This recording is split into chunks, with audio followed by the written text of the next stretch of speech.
So as you said, I'm half Lebanese, half Syrian. The first 18 years of my life I spent in Lebanon, and I hated the Israelis and the Jews. Although I grew up, my parents were Sunni and Shia, but we were secular. We attended a French Catholic school. So religion in my circle was irrelevant. But in spite of that, we hated the neighbors in the south because we always went to wars with them.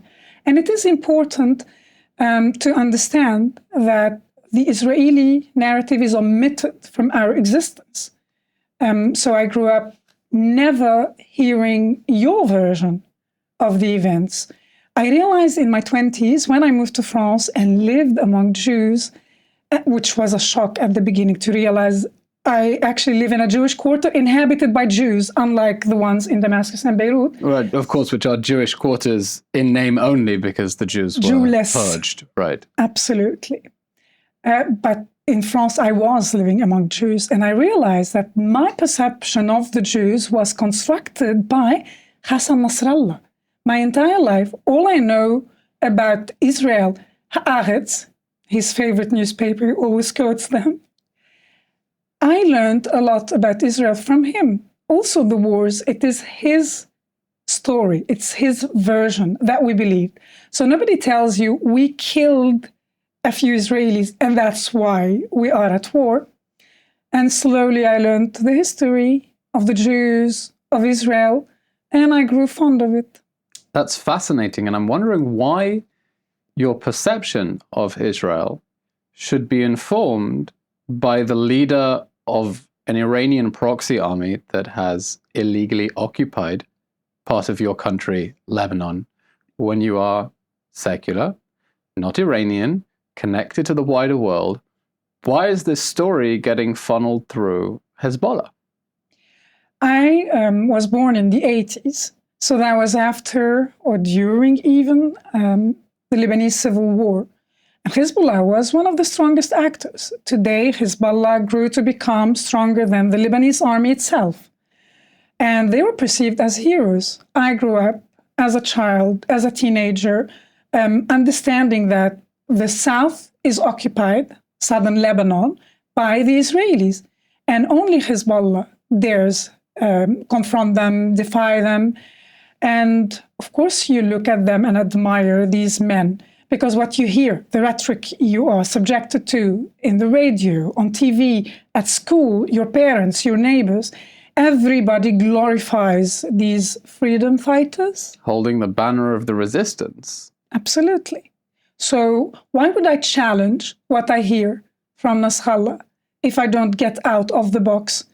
And many are surprised to know that I don't have access to uncensored information in the Middle East. I didn't have access. Nowadays, we have social media, so the game has changed. People are surprised to know that today, Turkey bans Wikipedia in this day and age.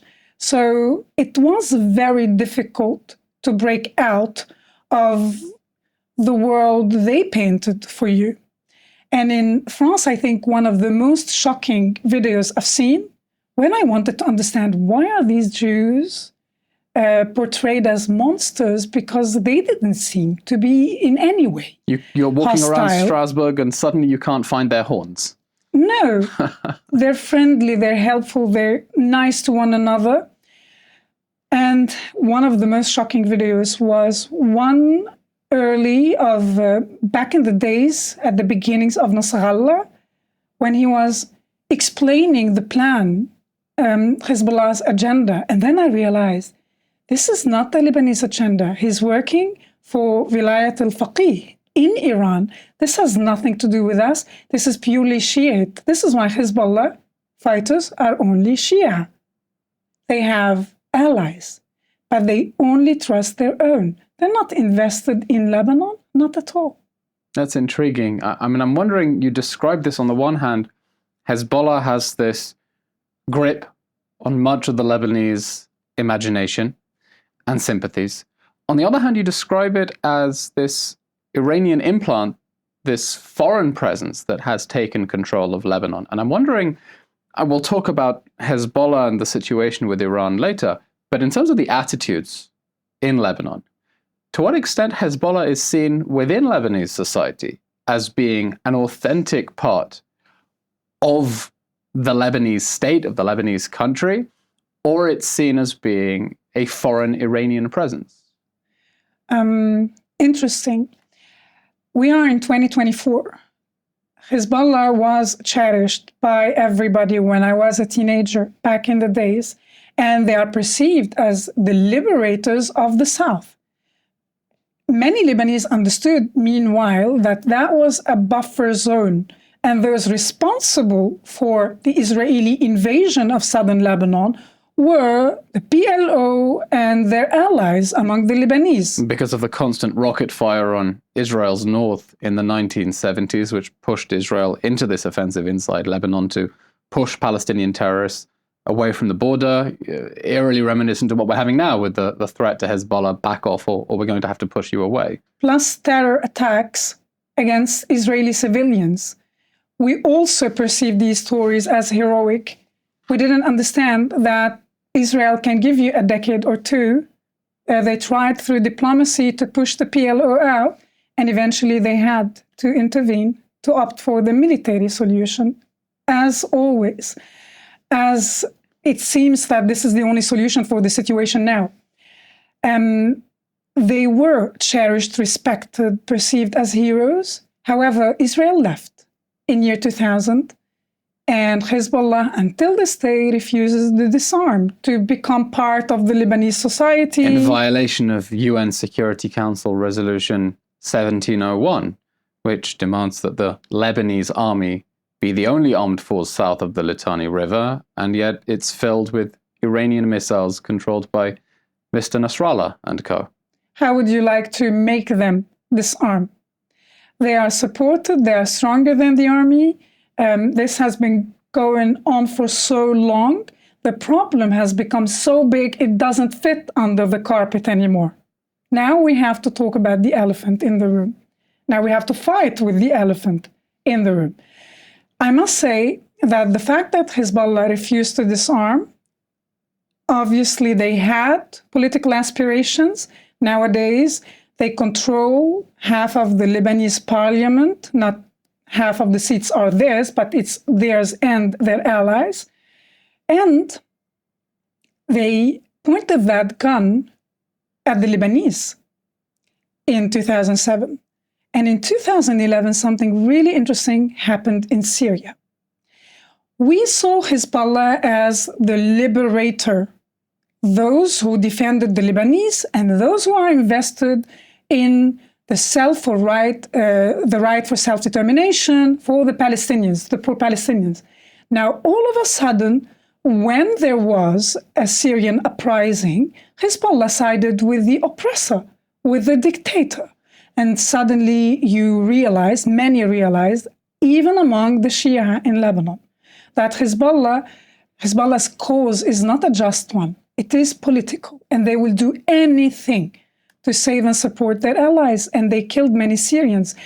Nasrallah tried to lie about it for a while, but then the Syrians they killed in fighting, they killed Hezbollah militants, and this came out to the public, and all of a sudden, here you go, Nasrallah is bragging about it, about his alliance with al-Assad, about his alliance with Iran. It's no longer a secret. They're not ashamed of it.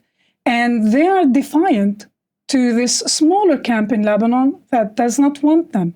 And this camp is growing steadily. I suppose what I'm trying to ask is, we have now had over 10 months of Hezbollah attacks on northern Israel.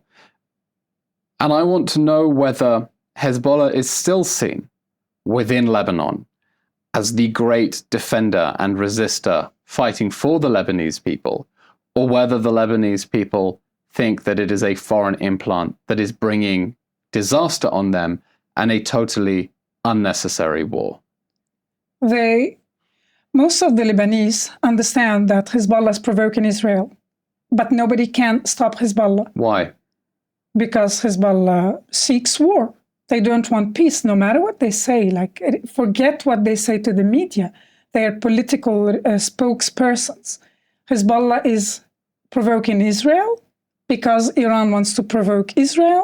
Hezbollah wants to support Hamas. And this is why on October 8th, they started attacking Israel, even before Israel responded. And were it not for Hezbollah, do the Lebanese people want peace with Israel? Because I have to say, of all the cities in the Middle East, Beirut is the city I would love to visit. Look, I've been to Israel several times now, and I lived in Lebanon for a long time. The people, the Israelis and the Lebanese, resemble each other. They love life. They are educated. They look good. They're invested in themselves, in their families, in their looks. They could be best friends. And they know this. We should be. We should be. We are. We are.